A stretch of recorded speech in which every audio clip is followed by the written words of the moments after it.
Can you really teach just anyone to start a business, scale it up to $1 million venture? It's never been easier to do that. Well, for starters, there's not really such thing as a good idea. So Microsoft literally had the idea for 8 years, and everyone thinks Apple invented the tablet PC and the iPad is Apple, default. And they're like, follow your passion. Passion, as we currently know it, in the modern world is a bit misleading. So you might do it for less money than what the market value is. All entrepreneurs desperately want their product to be loved. One way to make your product loved is to sell it too cheap. What we discovered is that we were going to underprice this by about 40 or 50%.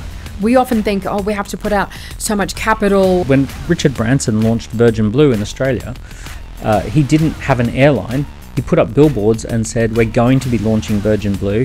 You can get a cheap ticket for an airline that didn't exist. And this is not something that cheap entrepreneurs do when they've got no money. This is something the best entrepreneurs in the world do. What is it that makes someone a key person of influence? But we're talking about something very different from influencer. It's important to know that you don't have to be naturally gifted in this space. He stumbles his words. That is not what I thought. He's painfully impacted by public speaking. We often get stuck in our comfort zone. Staying in your comfort zone is actually very dangerous. A lot of people are worried about losing their jobs to AI. There are plenty of people who are about to get massively disrupted because they just don't want to get out of their comfort zone, and they don't even know that they're standing in the middle of a 4-lane highway with oncoming traffic. It's constantly changing. How are we able to tap into that? The key elements, there's 5 of them.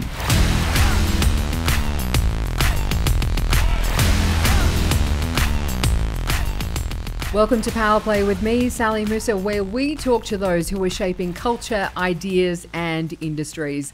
Today's guest is a multi-award-winning entrepreneur, the author of 6 best-selling business books, and the founder of multiple 7- and 8-figure ventures. And he believes that he can teach anyone to do the same. Daniel Priestley. Thanks for having me on the show. So good to have you. Yeah, it's wonderful.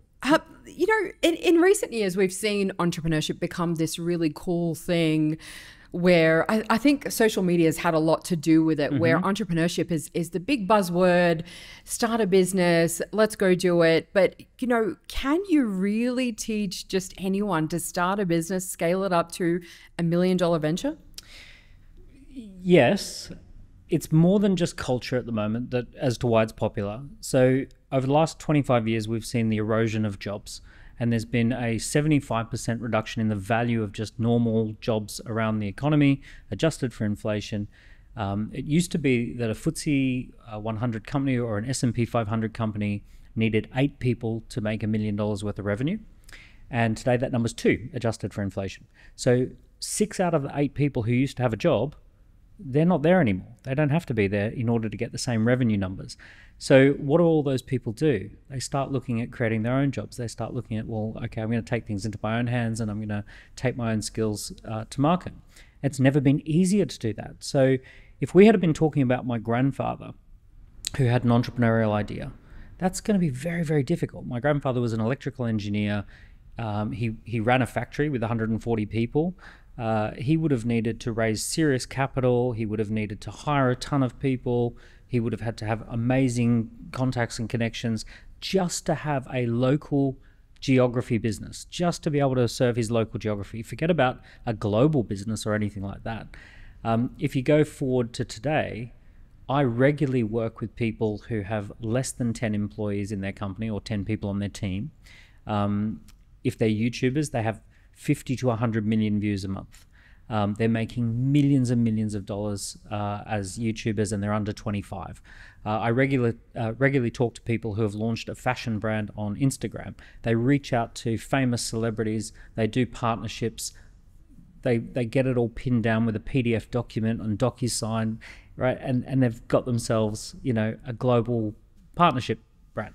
I see software entrepreneurs where they spend $200,000-300,000 creating a software product, and then they sign up thousands of customers all over the world.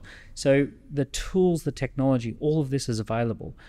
What's missing is the understanding as to how the entrepreneurial journey unfolds, because it unfolds in very predictable steps, but no one teaches those steps. School definitely doesn't teach the steps. The schooling system doesn't do that. So yes, the time is right. Yes, you can do it, but there are some things that you have to learn. So I've heard you talk about building a global business that is, quote, full of fun, freedom, flexibility, passion, and purpose. It sounds too good to be true. It's quite a mouthful too. You know, like, so how? What do you mean? Let's go through that. Sure. Well, if you take some of the companies that I own, one of the businesses that I started in the pandemic is called ScoreApp. It's a technology business. It's AI-enabled SaaS product. It's a piece of software that helps companies to run surveys and collect leads and collect data about their employees and their customers and get people to do all those things. We use a lot of AI. We've got 23 people on the team. We don't have any offices. Everyone works remote. Everyone sets their own time. Everyone sets their own hours. We don't have set holiday times. You can schedule holidays as long as it works. So lots of freedom. We get together every 90 days and we put everyone in the room together, and we have a lot of fun, and hugely flexible. It's held together with passion and purpose for that project. We have customers in 150 countries. We won Scale Up of the Year. We have coming up on 6,000 customers. Our revenues are growing 5% month on month, compounding. So that is an example of fun, freedom, flexibility, no offices. We've never had offices. And, that's made possible by the times that we're in. Fair enough. But for somebody who's sitting at home watching this and going, well, I have a business idea, or I want to start a business, I don't know where to start. You've taken us to the picture of success. Coming from the very beginning, from the very basics, where does somebody start? Before you're a number one, before you're a founder, I think the best thing you could possibly do is be a direct report to an entrepreneur. So especially if you've had a corporate background, you don't, 9 times out of 10, I would never say, go start a business from corporate, because the culture shock will be too great. You're going to be assembling your desk from IKEA and thinking, like, what on earth have I got myself into? Where do I even start? Because if you're in a corporate with hundreds of employees working around you and a big brand and an IT department and all of those sorts of things, it's going to be such a shock to go out on your own. However, if you're a direct report to an entrepreneur, that is going to give you the training that you need, or the experience that you need in order to get used to the idea of entrepreneurship. So a direct report to an entrepreneur, let's say you join a company that has 20 people or 10 people, every week you're talking to the entrepreneurs, you're hearing about how the company works, you're figuring out how we make sales together, all of that sort of stuff. So step one is do an apprenticeship, do 6 months, 12 months working for someone who's inspiring. That kind of happened to you at age 19 when you had your first mentor.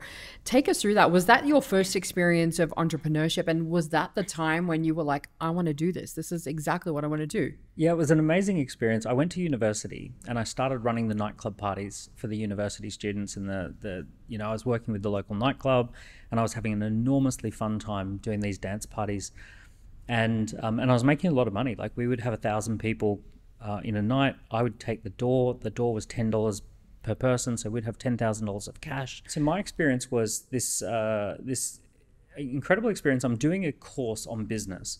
None of my lecturers have actually had any businesses. They've all worked in corporate. And all I wanted to do was be an entrepreneur. So I drop out with the stated goal of going and working for an entrepreneur. So you actually studied business and you were like, this doesn't work. My lecturers started asking me what it feels like to run the nightclub parties. And I was also selling flowers door to door. So I'd do this thing where I'd buy 400 roses and have them wrapped up, and we'd go round in a little tuxedo and sell them door to door and all this silly stuff to make money, right? Because I was a broke uni student. So I'd come up with these money making ideas. And my lecturers absolutely loved hearing about how I was doing these things. And they're asking me all these questions. I'm thinking, haven't you started a business? And none of them had. So I dropped out to go and work for an entrepreneur who the family knew, and it didn't work out. I did 3 months with him and I found it impossible his business wasn't going to get off the ground. And then I was really upset. Like, I've dropped out of university. I've tried this thing. It hasn't worked. And then I get this phone call where my dad says, actually, I know this guy who's starting a business. He's 37 years old. It's his second or third business.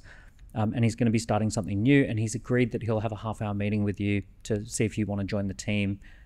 I end up driving up to Mousa in Australia, which is a beautiful place, and there's this massive house, huge door on the waterfront.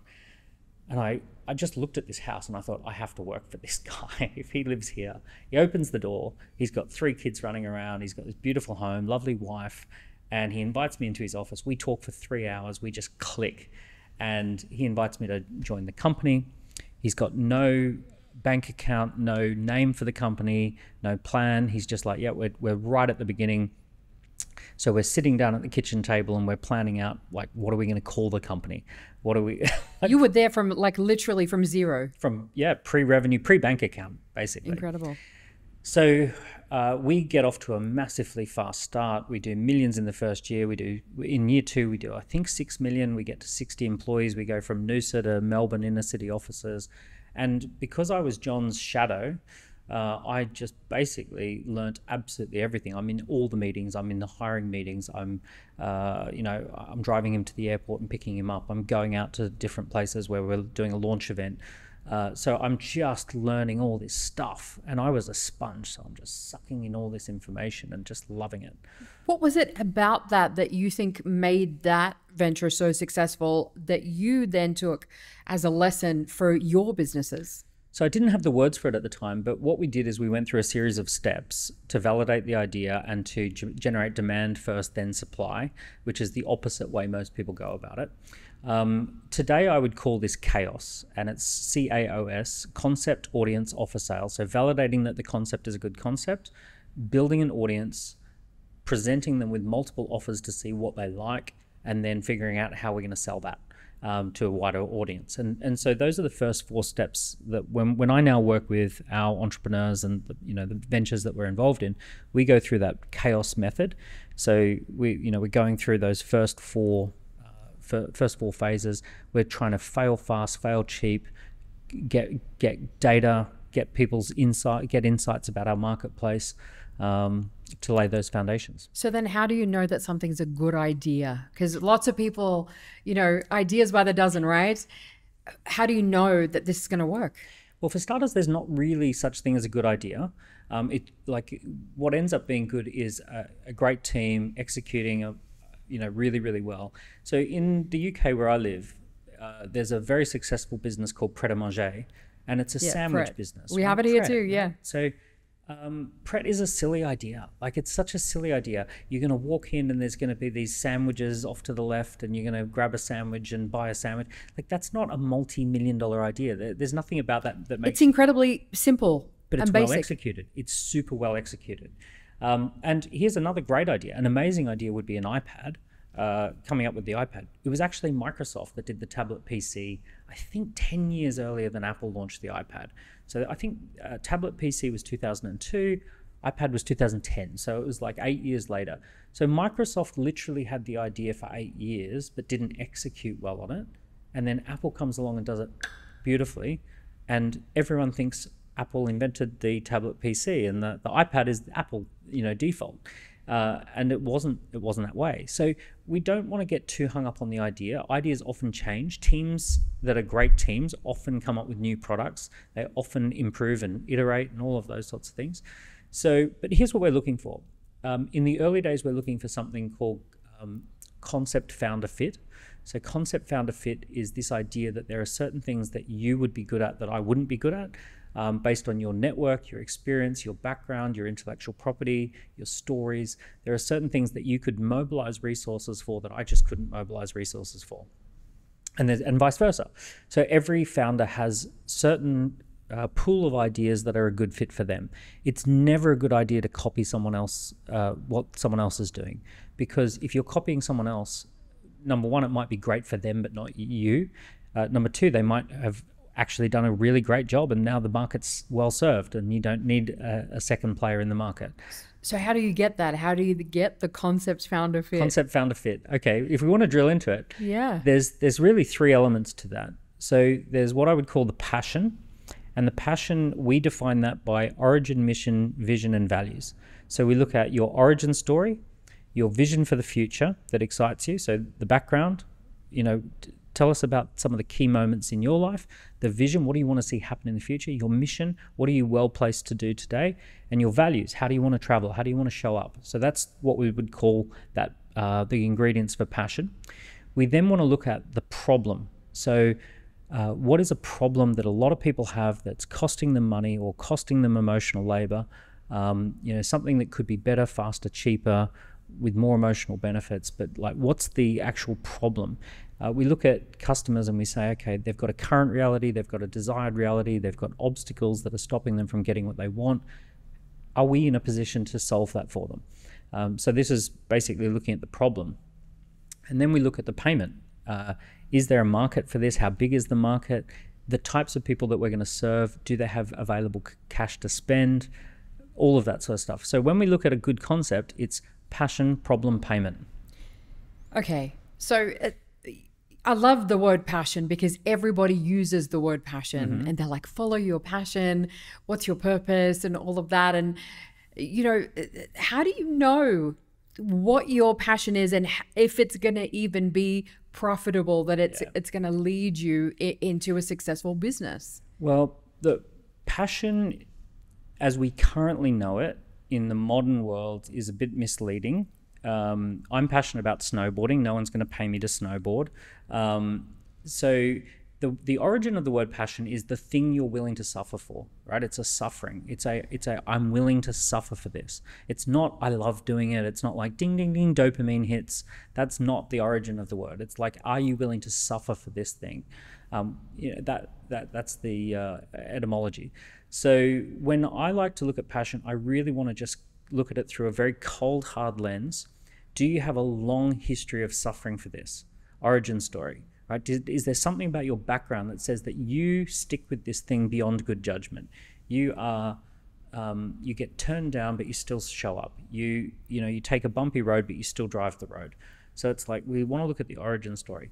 Vision. Are you excited about something that is going to be hard to achieve, but if you could be part of achieving that, if that could happen in the world because you were involved, even if other people got the credit? I love asking that question. If it happened and you got none of the credit, but it happened, how would you feel about that?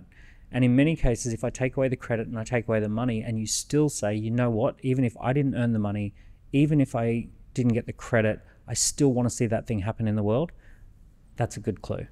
Right? You're willing to suffer for the thing to happen.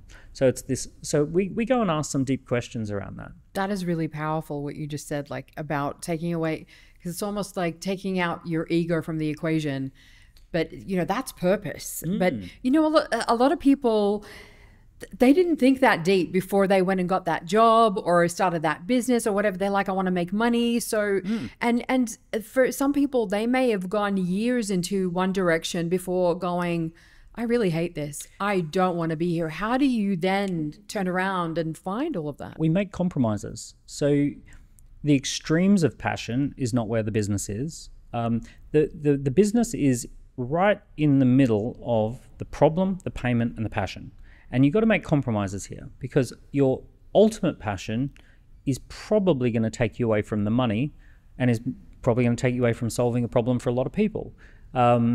Same thing, if you get too deep into the problem that you solve, but you don't create a version that sells, that takes you away from the money. And also if you chase the money, you're probably going to be too far away from your passion and the problem that you solve.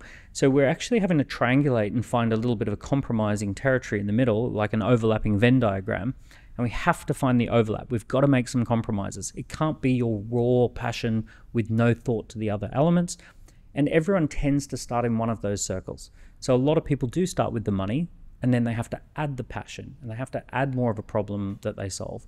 Some people start with being experts at solving a problem. They need to commercialize it more effectively. So, you can start in any three of those circles, but we need to add the other two for it to be a really good, sustainable idea. How do we apply that to you and your story in terms of your origin story and how that led to your passion and purpose? Well, I mean, if you take Score App, the tech company, so I founded that in 2020 with Steve, but Steve and I had been working for 12 years prior to that on other projects.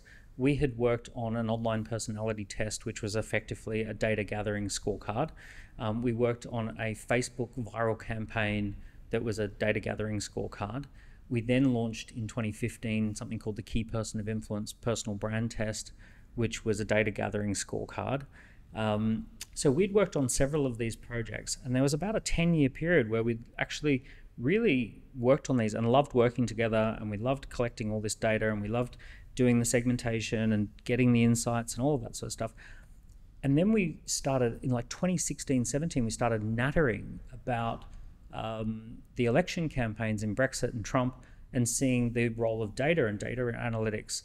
And we were geeking out on what was happening behind the scenes with the data analytics. Cambridge Analytica, right? and everything that was going on there. Yeah, removing the political element. We were like staying agnostic from the political outcomes. We were quite interested in how are they doing that, and like they're doing these hyper-targeted campaigns, and they're like creating audiences of one, and they're like hitting these tiny little audiences with this message and this audience with that message. Two people living next to each other could be getting very different messages.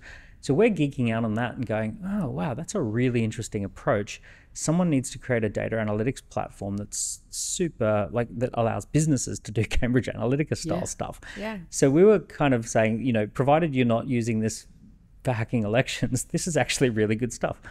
So, you know, that's like a multi-year lead up, and then we start the company in 2020. So there's a real origin story that goes right back with the two of us and our interests and all of that sort of stuff. Every business that I've been involved in has had several years of build up before I've started it or launched it or bought the company. There's always a bit of a background, and yeah, so all of those businesses I've felt a great sense of alignment to. I've got 8 companies today. All of them aligned to this idea that it's an incredible time to be an entrepreneur, that we're developing entrepreneurs who stand out, scale up, make a positive impact. We're exploring the frontier of entrepreneurship in the modern world. Yeah. You know, when you talk about passion, it's really interesting. And I don't know if this is something that you might see more in women or not, but when you're doing something that you love as a job or as a business, you kind of go, in your mind, you kind of go, you know, well, I just love doing it. So you might do it for less money than what the market value is, or you might even end up sometimes doing things for free because you think, oh, I could get like exposure or whatever. And I see women, you know, women get asked to do things for a lot less to begin with, you know, and if it's their thing, they'll be like, yeah, I'll do it or whatever. How do we kind of get out of that mindset where, okay, we want to make this a business, we want to be paid our market value? Is there a mindset shift that needs to happen? How does that work? Do you know, because I work with 5,500 entrepreneurs, yeah, I actually see it in men and women who are passionate about something. But I can hear what you're saying about, you know, a lot of passionate women getting undersold or something along those lines. One of the things is data. So if you can collect the data as to what people are willing to pay, do you know, like all entrepreneurs desperately want their product to be loved. And one way to make your product loved is to sell it too cheap. Because if you sell it too cheap, then it only has to be, you know, better than the value that someone spent. You know, if you sell it for $10 and someone got $100 worth of value, then they're so happy with it. So it's very much the entrepreneur's like thing to try and sell stuff too cheap because they want it to be loved and they want it to scale, and they don't have a big marketing budget, so they just want to like get people talking about how much they love it. But if you can collect the data, so I'll give you an example. One of the software companies we launched a few weeks ago is called bookmagic.ai. It's a platform that helps people discuss what book they want to write with an AI system, and then that AI system helps draw out the book and helps structure the chapters and those sorts of things. Now, when we launched that, we didn't do any coding of the platform. We didn't launch a website. I just launched a waiting list for that. And I said, if you're interested in having AI tools to support the writing process for writing a book, join the waiting list. Now, when people join the waiting list, we ask them 5 questions, and a couple of those questions related to price. And what we discovered is that we were going to underprice this by about 40 or 50%. So we were thinking about $29 a month, and actually $59 a month was a lot of people expected to pay $59 a month, and we're thinking $29 a month would be tops. So we ended up adjusting our pricing to meet the data. So by going through that little activity of launching the waiting list and collecting the pricing data up front, we didn't make the mistake of launching a product too cheap. So it was driven by the market as opposed to our gut instincts.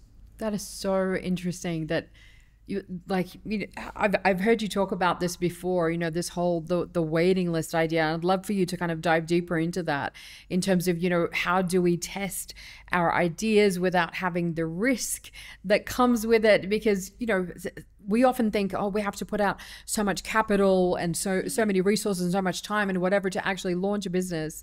But you're saying there are much easier and much more cost-effective ways, totally resource-effective ways to do it. How would you do it?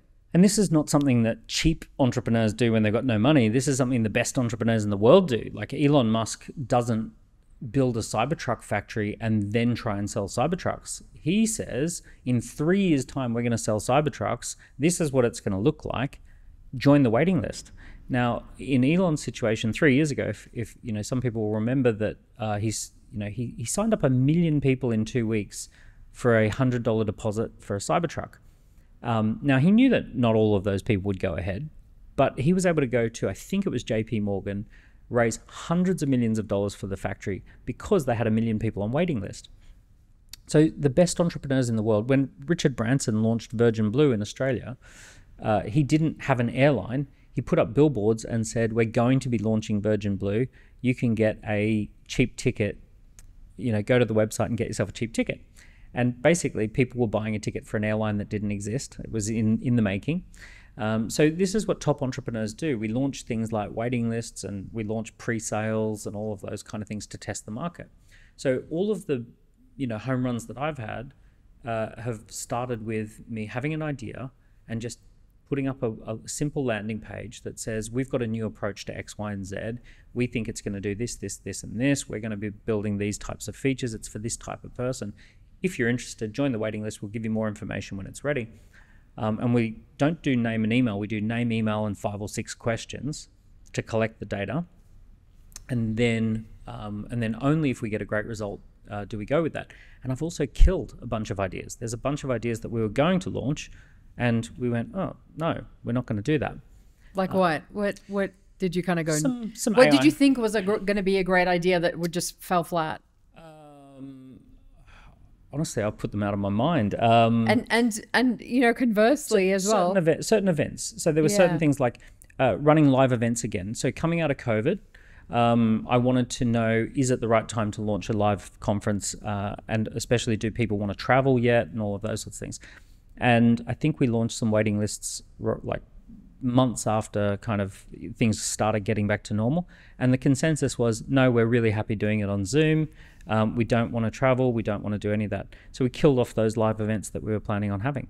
So by launching the waiting list for the live event, we knew the response was lackluster. So that would be an example. I also was thinking about doing a retreat in Portugal, and it's like, we're going to do a writers retreat.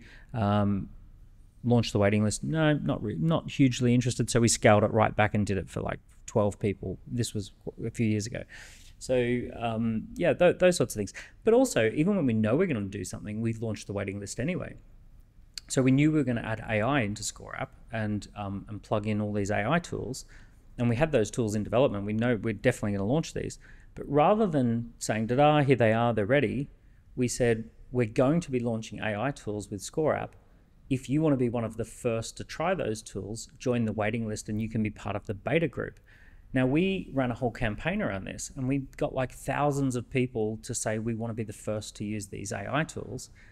And had we just kind of launched it, nothing really to talk about. They're available, check it out. But there's no kind of like spark around it. But by launching the waiting list first, getting thousands of people on the waiting list, and then launching those tools, making people feel special because they're in that first group, we got such a galvanized group of clients who just like, oh wow, I was one of the first to play with those AI tools.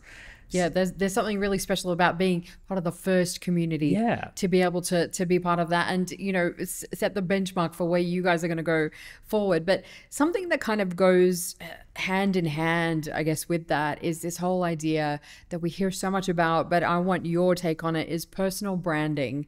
And for you, you wrote a book more than 10 years ago now. It came out in 2010. 2010, Key Person of Influence, KPI. Yeah. What is it that makes someone a key person of influence? Because obviously, if you are that person, you would be able to then, galvanize that community to, take your business forward. So take us through what that means. It was a pretty radical idea at the time. The term influencer wasn't even well known at the time, but we're talking about something very different from influencer. So an influencer has a large social media following, often based around themselves as the center of the spotlight, that they're shining the light on themselves and saying, look how gorgeous and amazing I am, and look my wonderful omelet that I had this morning, and look at my gym routine and all those kind of things. A key person of influence is more of a business leader who leads from the front, who puts their personal brand on things. And at the time, this was a lesser known phenomenon when I wrote the book in 2009-10 is when I wrote the book. So we had Steve Jobs, and Steve Jobs was like the first really big tech CEO to just be on a stage, talking to us, taking us on a journey, telling us what's going on with this company, making us feel like we've got some sort of a relationship with Apple because of Steve. So he led the way with that. Richard Branson was super pioneering with this. Virgin would launch a new thing and Branson would put his face on it, his stamp on it. A lot of younger listeners to this probably will never remember a time when you just would never know who the CEO of a company was. Like, they were hidden well and truly behind layers and layers and layers of people and brands to avoid them ever having to set foot in front of the spotlight. But what we see now is like Elon Musk, and we see Ryan Reynolds, using his brand to build multi-billion-dollar businesses.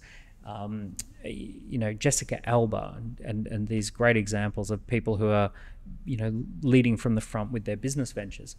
So this idea of a key person of influence is someone who is deliberately treating their business brand, their personal brand within a business context, as an asset, a key asset of the business.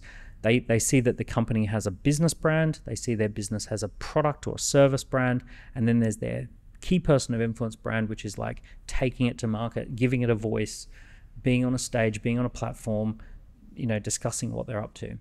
It's so interesting, that you say that, because these days everybody has to be in front of a camera talking, about what they're doing. And so you're absolutely right. Now that I think about it, Steve Jobs was really one of the first to really get in front of an audience and really talk about what they were working on, kind of bring people on board to his ideas. And everybody that you've mentioned are great communicators. Steve Jobs was known for that. He, with the Think Different campaign that he came up with, Sir Richard Branson. So is that a central focus of a key person of influence? What does that look like? What are the elements? So there are some key elements. It's important to know that you don't have to be naturally gifted in this space, because Branson's actually not naturally gifted. I've met Branson a couple of times. He stumbles his words. He's an introvert. He's not an extrovert.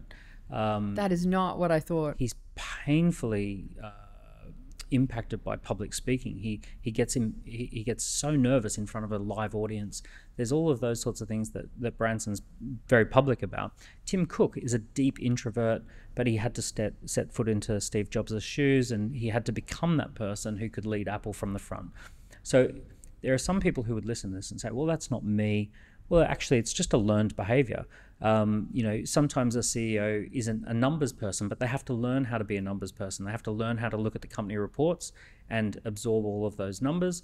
And we have to learn how to do a little bit of the lead from the front personal brand stuff as well. So we have to learn these things. As a leader, we have to learn things that aren't necessarily our natural strengths. The key elements that a key person of influence has, there's 5 of them in the book. So there's the ability to pitch ideas. Pitching is enrolling people into new ideas. It's powerfully communicating a vision. It's getting people excited about something that they hadn't thought of earlier. So it's that ability to plant the seed in someone else's mind by pitching an idea. Great key people of influence, they're always good at pitching. The second one is publishing content. So published content is anything that is placed into the public domain in either a written, print, audio format. It's there, it's in the public. So a lot of CEOs now are writing books. And you're actually seeing, the CEO of Microsoft came in. One of the very first things he did is said, I'm going to write this book called Click Refresh, and I'm going to give every Microsoft employee a copy of this so that we're all aligned. And it's almost like writing a book for the team to create a central document where we're all going to get aligned around some key ideas. Branson has Screw It, Let's Do It for his employees. So there are a lot of entrepreneurs who see the value in writing a book. Sometimes we want to write a book to get it into the marketplace and to win customers or win deals. So a book is actually a really powerful document. Product ecosystem. So key people of influence are very particular about what they represent their brand with, and they pick certain themes. Stephen Bartlett, Diary of a CEO, he's picked a certain theme of products that he represents. He's got Huel, which is a sports drink, protein drink. He's got Whoop, which is a monitoring for sport and health and fitness monitoring. He's got a glucose monitor called Zoe. So he's taken equity stakes in a certain set of products that he feels very confident that he can have a long-term growth relationship with those products and services. And then raising profile, so getting a bit of social media, getting on some platforms. And the final one is being the one to go and do joint ventures and partnerships that are the transformational partnerships. So being on the front end of picking up the phone, talking to another CEO and saying, hey, we should be partnering together, or putting together a distribution agreement, but actually leading those kind of out-of-the-box partnerships that are transformational. So those are the big five. Okay, so let's talk about putting yourself out there, because people often cringe at the idea of putting yourself out there, especially if you're an introvert, or just thinking, how do I have to sell myself? How do I do this? How do I put myself out there, especially with social media? This is just, it's essential that everybody has that social media presence. And you're saying that we need to be publishing as well. It's a lot. It's a lot to think about if it's something that you haven't done before or are not very good at doing. So, where would you start with all of that? I've worked with some senior executives, FTSE 100, Big Four accounting, and they're all worried about this stuff. The key insight that I share is that an influencer says, look at me. A key person of influence says, look at that. Right. So rather than chasing the spotlight, we want to become the spotlight. So we're not saying, we're not running around saying, check me out, I'm amazing. We're saying, check these ideas out. These ideas are amazing. Check out what the team is doing. Check out check out the transformation that we did with these customers and how happy they are. So you're becoming the storyteller, the narrator, not the star of the show. And that's probably a really key insight. We don't know much about Tim Cook's private life. We don't know whether he's got a partner. We don't know whether where he lives or what kind of lifestyle he lives. He doesn't share that information publicly. But we still feel that we know him, and we know him in his context as a leader. So he's never saying, check me out. I'm Tim Cook. I'm the CEO of Apple. How cool is that? He's saying, look at what we think. Look at the key ideas that we're focused on at the moment. Yeah, pitching, so important. Mm-hmm. It's so funny because I've heard you say, and I've thought about this as well, that MBAs teach you everything except how to sell. Mm-hmm. And we always talk about entrepreneurs, founders, they have to know how to pitch. It's your sales pitch. It's like the most important thing. Yeah. And so where do you start with that? What makes for a great pitch, and what makes for a terrible pitch too? Yeah, so a great pitch is well rehearsed and it follows some bases. And there's a few pitching scenarios, and you want to prepare for each pitching scenario. There's one pitching scenario called a social pitch. So that's, you're going to be in a social setting and you don't know who you're meeting, but someone's going to say, oh, who are you? Tell me who you are, introduce yourself type thing. Or you might be going around a boardroom table and everyone takes a moment to introduce themselves. You want to introduce yourself powerfully and memorably. So that's a mini little social pitch. It's a 30-second building block pitch, but often those can lead to huge opportunities. And then there's what I would call a scheduled pitch. You know that you're going to be in a particular situation. You can do some research. You can kind of pitch to an audience, and you know who they are. So the way that we structure this when we work with executives and entrepreneurs, for a social pitch, we do name, same, claim to fame, aim, and a game. Right? So name, same, fame, aim, and a game. It's a rhyme, so it's easy to remember. So what is your name and your company name? What are you the same as that everyone understands? What makes you famous or different? What's your aim in the short term? What's your big game in the long term? So we get that information into 30 seconds, and it's a great little 30-second pitch. For a scheduled pitch, we do something called capstone. Clarity, right? So people understand what we're talking about. Authority, why should you listen to us? Problem, solution. Then we have a T, which can either be the why. We shoehorn that in there, the why, or traction. So it can either be the why we're doing this or the traction that we've just had. Opportunity, next steps, and the essence or the emotional ending that we want to leave people feeling. So we use that little acronym to kind of to map out the pitch and prepare the pitch, so that everyone can go into that really putting their best foot forward. You know what? I'm just thinking about how we often get stuck in our comfort zone where we don't have to do stuff like that. And then we do have to do stuff like that. So have you had moments like that where you have had that like imposter syndrome feeling where you're like, how am I going to do this? What, breaking out of that, because we all need to grow. And sometimes we think we're in a good place until something happens that makes us realize we should be so much, better or higher or growing so much more. We have so much more potential. So, how do you get over that? How do you get through that? So imposter syndrome is a very specific thing, which is that you've been elevated into a new role. It's a senior role, and you don't feel you were the best candidate, or you don't feel you're the capable yet, and yet you have to perform in the role without being capable. As an entrepreneur, you don't normally have that situation because you genuinely are starting at the bottom, and it's more just being out of your comfort zone. To a degree, there's an imposter syndrome because none of it exists. You're pitching it into existence, provided you're not pretending that something exists that doesn't, which would actually not be imposter syndrome, it would just be being an imposter. Yeah. So you have to walk a fine line when you're pitching as an entrepreneur between we're building something and we're taking this into existence and we're taking it from our vision into reality. And it's a fine line between this is ready to go and we've got this thing ready to roll out, which it's not. So a lot of entrepreneurs can get themselves in a little bit of a tangle because they don't walk that line well. And it's difficult as an entrepreneur because you're always 2 or 3 steps ahead. You're at the front of your ship. And there's this saying of you're building the airplane as you jump out of the plane and assemble your parachute on the way down type thing. So there's that as an entrepreneur. But the key idea is that humans are built to feel confident about the things that we're familiar with. So that's what we feel confident about. So the first time you hop onto a motorcycle, you definitely don't feel confident, and that is healthy biology. It's the healthy nervous system that says, hold up, you've never done this before. Right, you should be careful. Yeah.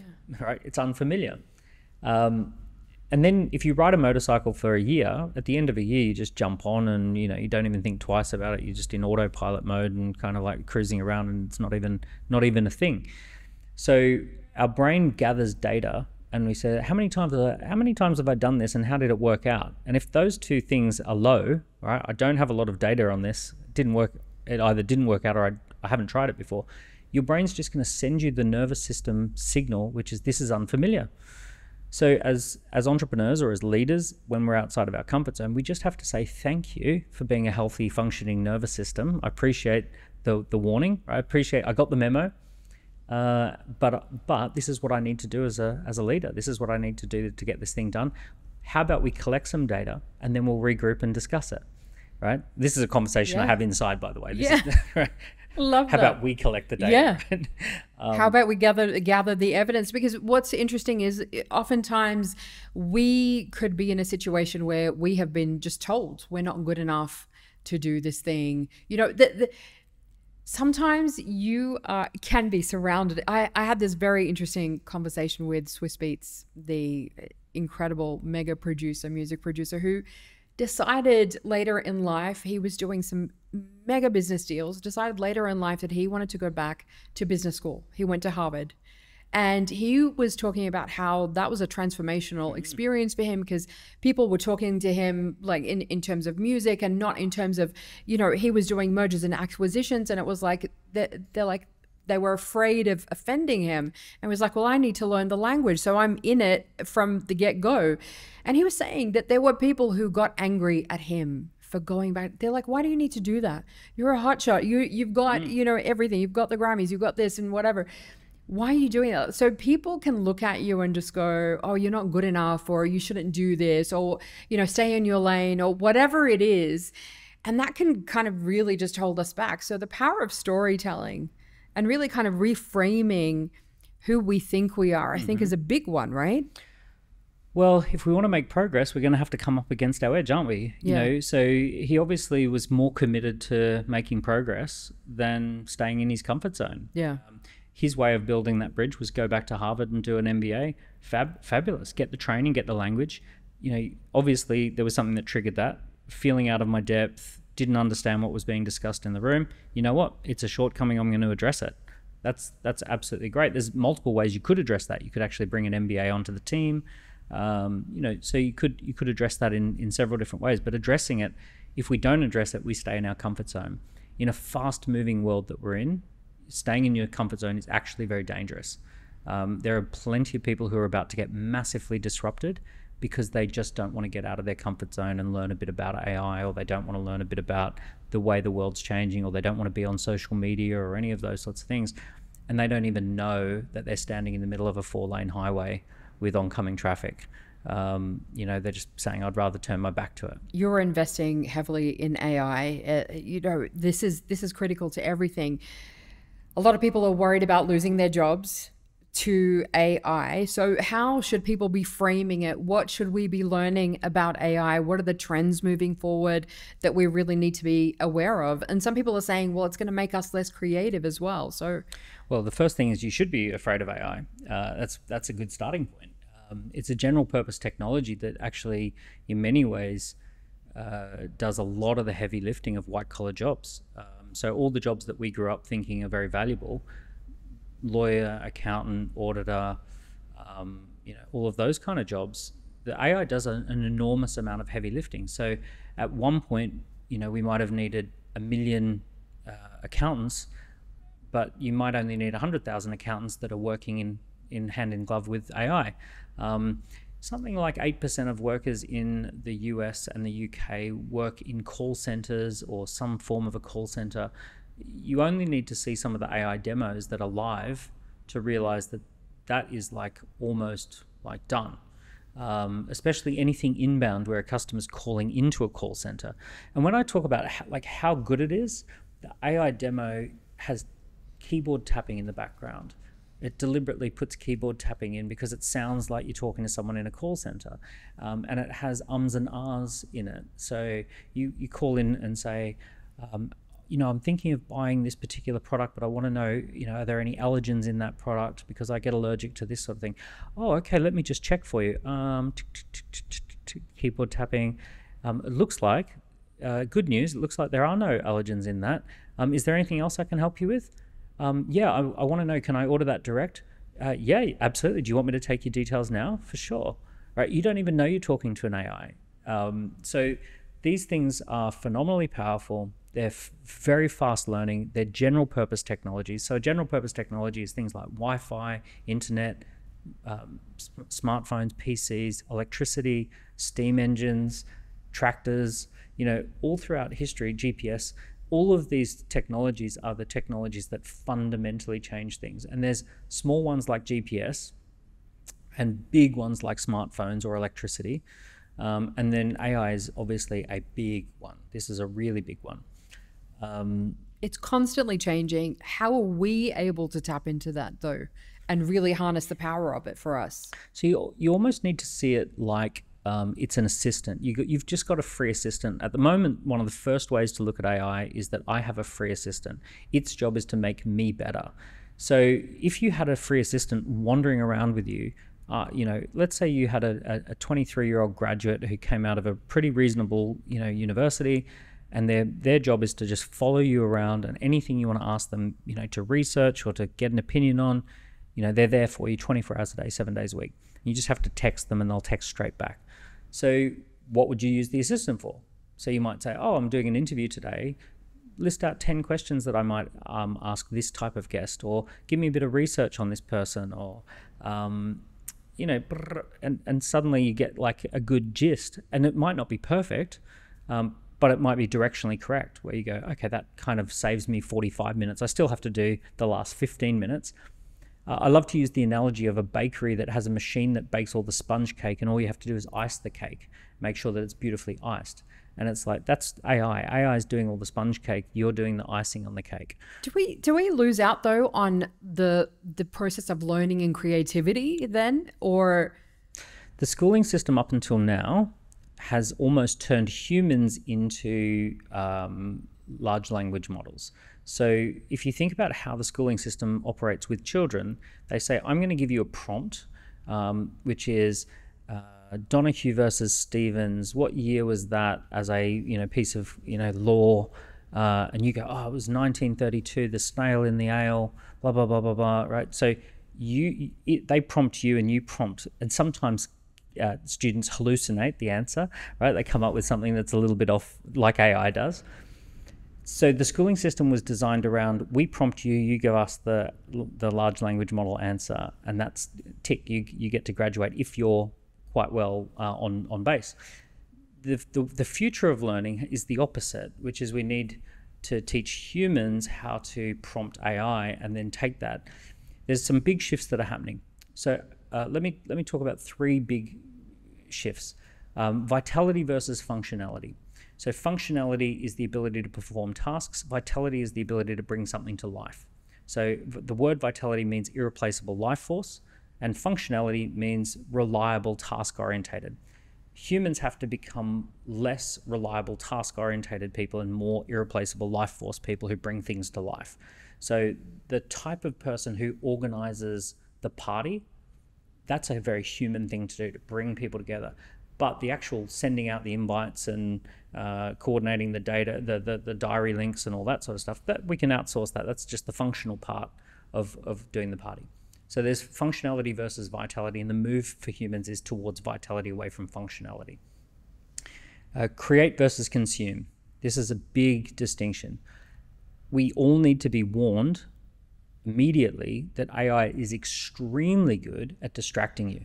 So one of its jobs is to get you to spend more, to listen to more Spotify songs, to browse more stuff on Amazon, to watch another show on Netflix, to scroll through those short little videos on TikTok or on YouTube.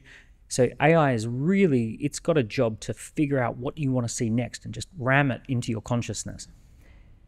And it's going to get better and better and better at that. And it's going to be like a chess grandmaster up against an amateur chess player as far as your ability to stop that, your ability to stop consuming. So AI's superpower is getting you to consume. We have to switch that and say AI's job is to make me create. My job with my relationship with AI is that it's meant to make me hyper creative, not hyper consumptive. So that's a big shift. And then the third shift is called content versus context. So content is the ability to fill in all the paperwork. Context is to know why you're filling in the paperwork. So if we were to talk about mergers and acquisitions, the context is we're putting together a group of companies that solves this problem in the world, and we're looking for these type of innovative companies that go really well together and the cultures can merge and all of that's going to work. That's the context. The content is the legal agreements. It's, reaching out to the CFO and say, can I get this document, and can we set up a data room, and all of that's the content. AI is very, very good at putting together all of that content related stuff, but it doesn't do that unless it has a good, clear context. So humans have to switch from being focused on the creation of content towards the creation of context. There's so much to dive into that, but I'm going to kind of, leave that point. It's a rabbit hole. I know. We're going to come back to it in another interview. You've written a book, How to Raise Entrepreneurial Kids. What do you teach your kids? They're still pretty young. Do you show them anything and teach them anything? Yeah, we on cold winters days, we create a big hot chocolate thermos of hot chocolate. We go out the front, we set up a little shop. People who walk past, we sell them a hot chocolate. We have our little cups that we buy, and and I actually, look, secretly, they'll discover this later, I secretly put the money to buy the hot chocolate on a tray out of their vision. When people walk past, I give the pound and then it comes through. So, I'm doing a little bit of the heavy lifting here, but it's teaching them a good, valuable lesson. We don't just simply do money for chores. We do money for creativity. We do money for reading and understanding certain documents and summarizing it. I involve the kids in understanding what businesses are out there. I'll give you a very important example. When you and I were growing up, we had a very clear understanding that there was this thing called cash. And when we pay for a coffee at the coffee shop, you hand the person the cash. And there's this kind of fundamental building block of oh yeah, this cash thing is the value. Our children see us scan our face on the phone and go dip, and then we walk off and nothing much happens. And it's an abstraction of an abstraction. So cash is an abstraction of value, and tapping your phone onto a reader is an abstraction of that abstraction. So it's extremely confusing for kids. Now, if we don't teach kids, deliberately talk them through, this is a business, they sell things to make money. I've got a bank, they've got a bank. My phone sends a message to their bank saying, here's the money, sends a message to my bank to send the money to their bank. So I have to draw that out. And I've got a 9-year-old. And until I drew that out, he had no idea what this whole scanning your face thing and tapping a thing, no idea what that was about, because it didn't make any sense. So we forget that kids don't understand what's going on around them, and we've got to explain this stuff. We've got to really give them, clue them in. And you'd be surprised, a lot of teenagers have no idea the difference between credit and debit cards. They have no idea about compounding interest or compounding debt. And what can happen to you. They just get thrown these financial products and expected to swim in the deep end of all these different, financial products that are available that we never had to learn about until much later. So these are some of the things. One of the other things I love to do is just talk my kids through what businesses are doing. So, when we go to the park, I explain that ice cream truck is a business, and that their job is to sell ice creams and drinks, and that they buy those ice creams for 50 cents and they sell them for $1, and that they make the difference, and that's why they're doing it. And I asked the kids the question, why do you think there are a lot of people queued up for an ice cream today, but there weren't the other day? Oh, the other day was cold and today's hot. Okay, interesting. So this is market forces. There's something going on here. We walk past a shop. What do you think happens in that shop? Oh, they seem to be cutting hair. How does that shop make money, do you think? Oh, well, they must pay to have the haircut. Yeah, that's right. You're right. Congrats. That's it. What do you think that shop is? Oh, I think it's a clothing shop. Why do you think people go into that shop? Oh, because they see these dummies in the front. They want to buy the same clothing. So we just talk through some of the stuff that for you and I it's obvious, but for them, it's just still learning. So those are some of the basics that we, at a young age. There's so much that I would still love to talk to you about, Daniel. So much that it's eye-opening in so many different ways. And I love how you use that example about your kids. And it just really shows how the world has changed so much, and it's just continuing to change. And what is business going to be looking like?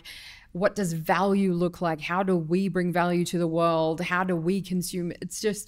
This is an ongoing conversation, I have no doubt. Daniel Priestley, thank you so much. Thank you for having me.